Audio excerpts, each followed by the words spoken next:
ہمارے ہاں سیرت کے جلسے تو آج کل ہوں گے، بے شمار ہوں گے، ہر جگہ ہوں گے۔ ہوتا کیا ہے؟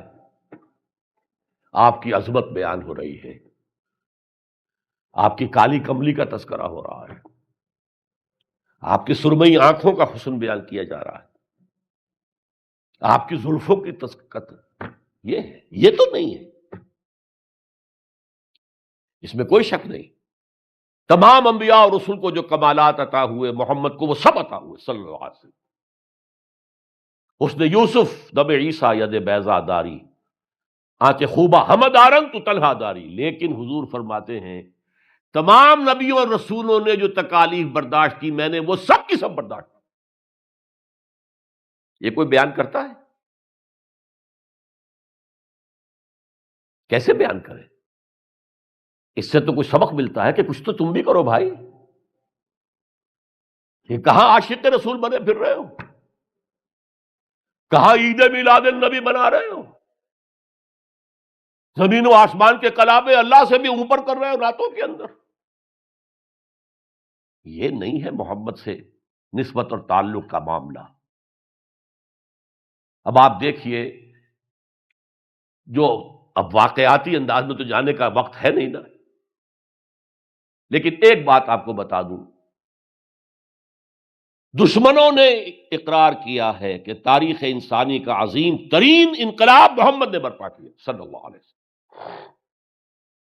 M N Roy of India, member of communist international, اس نے 1920 میں تقریر کی لاہور میں، بریڈلا ہال میں، دی ہسٹوریکل رول آف اسلام، وہ کتاب اب بھی انڈیا میں چھپتی ہے۔ اس نے کہا تاریخ انسانی کا عظیم ترین انقلاب محمد نے برپا کیا صلی اللہ، اور اس نے کہا یہ ندی فتوحات نہیں تھیں، فتوحات تو سکندر نے بہت کر دی تھی، اٹیلا نے بہت کر دی تھی، چنگیز نے بہت کر دی تھی، وہ بروٹ فورس تھی، وہ وحشی قوت تھی، اور محمد کی فتوحات اور ان کی امت کی فتوحات سے نئی تہذیب دنیا میں آئی، نئی روشنی دنیا میں آئی، نئے علوم ایجاد ہوئے، دنیا منور ہو گئی۔ بہت عمدہ کتاب ہے، ہسٹوریکل رول آف اسلام۔ 1980 کے قریب کتاب چھپی امریکہ میں، دی 100 a selection and gradation of the 100 most influential personalities of human history. تاریخ انسانی کا دھارا بہتا ہے، ہم بھی اس میں بہ رہے ہیں، بہ رہے ہیں، جدھر بہ رہا ہے ہم بھی بہ رہے ہیں، چلو تم ادھر کو ہوا ہو جدھر کی۔ کچھ لوگ ایسے ہوتے ہیں کہ جو دھارے کا رخ بدلتے ہیں، بہنے والے تو سب ہیں، لیکن اس دھارے کے رخ کو بدلنے والا کوئی کوئی ہوتا ہے۔ تو ڈاکٹر مائیکل ہارٹ نے پہلے 100 آدمیوں کا انتخاب کر لیا جنہوں نے تاریخ کے دھارے کا رخ موڑا ہے، سلیکشن، پھر گریڈیشن۔ ان میں سب سے زیادہ جس نے موڑا ہے، جس سے سب سے زیادہ مؤثر ہوا، وہ کون؟ نمبر 1، پھر نمبر 2، پھر نمبر 3، 100 تک چلا گیا۔ نمبر 1 پر حضور کو لا رہا ہے، عیسائی ہے اور ابھی تک کوئی اطلاع نہیں ہے اس کے اسلام لے آنے کی، زندہ ہے، مینہٹن میں رہتا ہے۔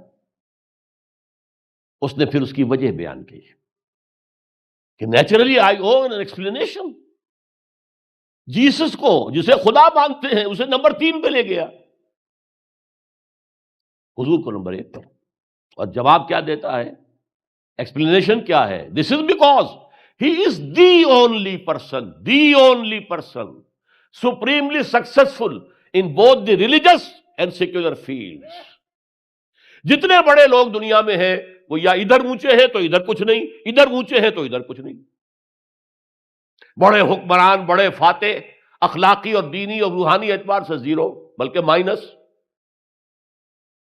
بڑے مذہب، اخلاقی تعلیمات، روحانی تعلیمات بہت اونچے، گوتم بدھ، حضرت مسیح، لیکن ریاست، حکومت، سیاست 0۔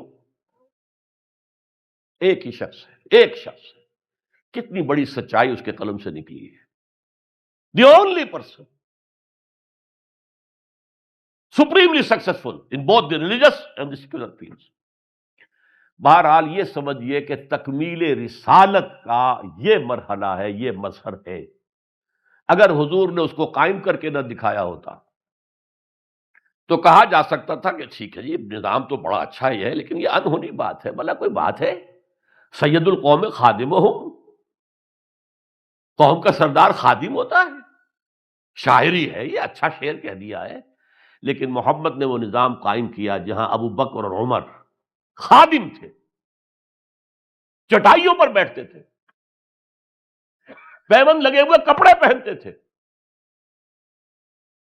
رات کو گشت کے دوران کسی عورت کے کراہنے کی آواز آئی ہے، پتہ کیا، معلوم ہوا کہ درد ذہن میں ہے اور کوئی اٹینڈ کرنے والا نہیں ہے، فوراً گھر گئے، اپنی بیوی کو لے کر آئے، فرسٹ لیڈی، اور اس نے مڈ وائف کا کام کیا ہے۔ ایک اور جگہ دیکھا، بچوں کو رونے کی آواز آئی، پوچھا کیا ہے؟ ماں نے کہا کہ میرے پاس کھانے کو کچھ نہیں ہے، بچے بھوک سے بلک رہے ہیں، اور میں نے یہ صرف ہانڈی چڑھا دی ہے چولہے کے اوپر کے دھوکہ دینے کے لیے کہ کچھ پکا رہی ہوں، تھوڑی دیر میں روتے دھوتے سو جائیں گے۔ کانپ گئے، گئے بیت المال، وہاں سے ایک بوری آٹے کی لی، اپنے کندھے پر، غلام سے کہا میرے کندھے، اس نے کہا میں نہیں چلتا ہوں حضرت۔ نہیں نہیں، قیامت میں تم میرا بوجھ نہیں اٹھا سکو گے۔ اپنے کندھے پر بوری لگ کر گئے ہیں، وہاں جا کر کھانا پکوایا ہے۔ یہ سید القوم خادم ہوں، کبھی دیکھی تھی دنیا نے یہ بات؟ قائم کر کے دکھایا ہے، نوع انسانی پر حجت قائم کی ہے۔ مائیکل ہارٹ نمبر 1 پر لا رہا ہے، آپ غور کیجئے۔ ایچ جی ویلز کی بھی اب وقت نہیں ہے میرے پاس، میں نے وہاں تقریر کے اندر پوری واضح کی یہ بات، اس کی شہادت، حالانکہ وہ شاتم رسول ہے، حضور کو گالیاں دی ہیں اس نے، بالکل رشدی کی طرح، اور تسلیمہ نسرین جو ہے بنگلہ دیش کی، اس کی طرح، لیکن ایک اعتبار سے گھٹنے ٹیک کر حضور کی مدح کرنے پر مجبور ہے۔ تو یہ اصل میں بات تکمیل رسالت ہے، پیش کر دینا، پہنچا دینا، وما علینا الا البلاغ، یہ بھی رسالت کا معاملہ ہے، یہ ابتدائی مرحلہ ہے۔ اس نظام کو قائم کر کے دکھانا، انقلاب برپا کرنا، اس کو چلا کر دکھانا، چاہے وہ 30 برس رہا، لیکن دنیا کا کوئی دوسرا نظام تو ایک دن بھی قائم نہیں ہوا۔ جس ڈیموکریسی کا خواب والٹیئر اور روسو نے دیکھا تھا، ایک دن کے لیے بھی نہیں آئی۔ یہ تو کیپٹلسٹ کی ڈکٹیٹرشپ ہے جسے جمہوریت کہا جا رہا ہے۔ جمہوریت کہاں ہے؟ It's the dictatorship of the capitalist. Billionaire نہ ہو تو آپ الیکشن کیسے لڑیں گے؟ عام آدمی الیکشن لڑ لے گا۔ دے میں استبداد جمہوری قوام پائے کو، تو سمجھتا ہے یہ آزادی کی ہے نیلم پری؟ ہم نے خود شاہی کو پہنایا ہے جمہوری لباس، ابلیس کا ایک مشیر کہہ رہا ہے، ہم نے خود شاہی کو پہنایا ہے لباس، جب ذرا آدم ہوا ہے خود شناس و خود نگر۔ آدمیوں میں اپنے حقوق کا ذرا احساس، اور یہ احساس محمد نے پیدا کیا صلی اللہ علیہ وسلم۔ اس کے تحت انہوں نے کہا اچھا وہ انسانی حاکمیت ٹنوں کے حساب سے فرعون کے سر پہ رکھی ہوئی تھی، گندگی، اب ہم نے کیا کیا، وہ تولا تولا سب میں بانٹ دو، گندگی تو گندگی رہے گی، نجاست تو نجاست رہے گی۔ انسانی حاکمیت ایک شخص کی ہو، انسانی حاکمیت پوری قوم کی ہو، کفر ہے، شرک ہے۔ بہرحال تکمیل رسالت کا ایک پہلو یہ ہے، اس کی مثال میں آپ کو دے دوں، نام چونکہ پہلے بھی 2 مرتبہ لے چکا ہوں، سقراط کا شاگرد بھی اور شارح بھی، سقراط کی اپنی کوئی کتاب نہیں ہے، وہ معلم تھا بس، اس کا فلسفہ بیان کیا ہے افلاطون نے، اور پلیٹو نے کتاب لکھی دی ریپبلک۔ اب دیکھیے آج سے 2500 سال پرانی کتاب ہو گئی، حضرت عیسیٰ سے 300-400 برس پہلے، کتاب اتنی زوردار ہے آج تک زندہ ہے، ورنہ کتابیں ختم ہو جاتی ہیں، وہ تو کوئی زوردار کتاب ہو تو زندہ رہے گی۔ نقشہ پیش کیا، ایسے ہونا چاہیے، نظام حکومت ایسا ہونا چاہیے، فلاں ایسا ہونا چاہیے، فلاں ایسا ہونا چاہیے، لیکن وہ نظام ایک دن کے لیے بھی دنیا میں کہیں قائم نہیں ہوا، لہذا اسے کیا کہیں گے؟ یوٹوپیا ہے، ایک خیالی جنت ہے۔ حضور نے بھی خیالی جنت پیش کر دی ہوتی، قائم کر کے نہ دکھاتے تو وہ حجت نہیں بن سکتی نوع انسانی پر۔ تکمیل رسالت، نہ حضرت ابراہیم کے ہاتھوں کہیں نظام قائم ہوا، حالانکہ ابو الانبیاء، خلیل اللہ، امام الناس، انی جاعلک للناس اماما واتخذ اللہ ابراہیم خلیلا، نظام تو نہیں بنا، نہ موسیٰ کے ہاتھوں نہ عیسیٰ کے ہاتھوں علیہم الصلوۃ والسلام۔ یہ صرف محمد الرسول اللہ صلی اللہ علیہ وسلم کا مقام ہے کہ آپ نے ایک عظیم انقلابی جد و جہد، میری کتاب لے کر پڑھ لیجئے اگر تقریریں نہ سنی ہو، تقریروں میں مختصر مفصل منہج انقلاب نبوی، اتنا عظیم کارنامہ، عظیم ترین انقلاب جو برپا کیا 23 برس کے اندر حضور نے، تو اس کے منہج کیا تھا، منہاج کیا تھا، طریقہ کار کیا تھا، اسے سمجھیے۔ منہج انقلاب نبوی میری کتاب ہے، 400 صفحے، سیرت کا انالیسس ہے، سیرت کا 6 steps of revolutionary process as deduced from the سیرہ of the prophet، اس کو فلسفہ سیرت کہیں گے ہم، تو پڑھیے اس کتاب۔